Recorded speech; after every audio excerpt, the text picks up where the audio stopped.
politicians don't stand for us.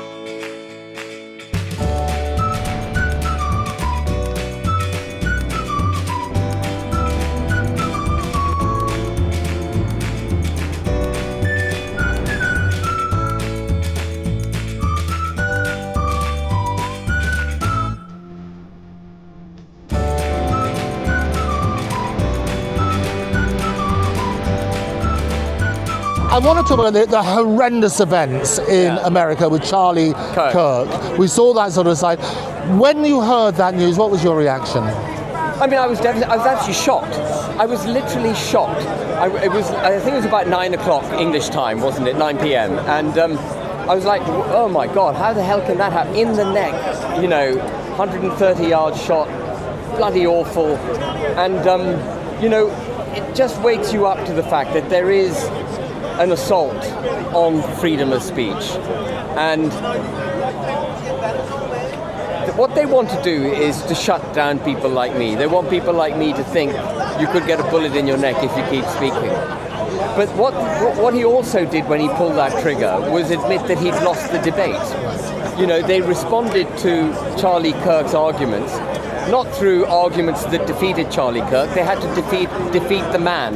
They killed him because they'd lost the debate, which means we're winning, Andrew. Well, and which means we mustn't be cowards. Oh, absolutely. And the really tragic thing is he was going around all the campuses basically encouraging debate, encouraging a peaceful, intelligent debate with people. He said, come and challenge me, tell me why I'm wrong.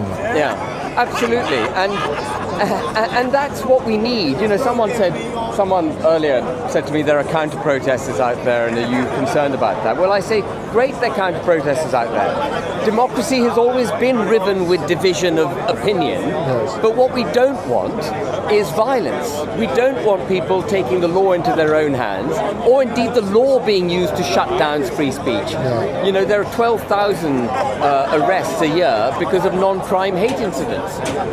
Well, it is completely crazy. Is shutting us down. And you say, well, why are they counter-protesting? Because counter-protesting what? All this is about free speech. That's true, yeah. So what are you trying to shut down? No, but what they've successfully managed to do is to categorize those of us who are proud of this country and want free speech and democracy and equality under law, all those basic things. They've successfully managed to categorize us as being extremists. But the extremists are those who perpetrate extreme policies against the British people, like no borders, like governing through international principle rather than for British interests, like opening the country up to illegal migration and then putting those migrants into hotels over and above our own veterans and our own people who are sleeping rough. They're the ones who are practicing extreme ideology. And as I'm sure I've said on your show many times, if you practice an extreme ideology, you have to shut down free speech, because free speech will reveal your extreme behavior. And that's what we're seeing. Yeah, I know, completely crazy. The great thing about this is it's supposed to be, it's a positive celebration. Tommy was at pains to emphasize no balaclavas, no violence. It is a family fun day. And certainly that's the feeling on the streets at the moment. Yeah, and you look at it. They're all good people with a carnival atmosphere. Yeah. There are people. There are peeps, right? There are peeps. I love it. We are going to hear you on stage. It wasn't a total surprise. Yeah. What's your key message going to be? My closing key message is going to be freedom of speech critical, but there's something slightly not more important. There's something equally important to freedom of speech, and that is participating in democracy. And if you want to save this country, there's only one solution, and that's Advance UK. And you must therefore sign up to Advance UK, and you must get on the electoral roll, and you must make sure we win the next election. It's not down to me, it's down to them whether we save the country. Right, and you hit the 30,000 mark. Yeah. We did that live on the show, talked about that sort of side. Are you already registered with the electoral We've applied, it'll take a while. Okay, and what's the process after that? Well, contemporaneously, we're going to be setting up committees, creating policy, identifying candidates. We're now going to get on with the serious business of creating a party. And Andrew, I'm being tapped on the shoulder by lots of people who hitherto have had no interest in politics, from all backgrounds, including very well-heeled backgrounds, saying, we want you to succeed.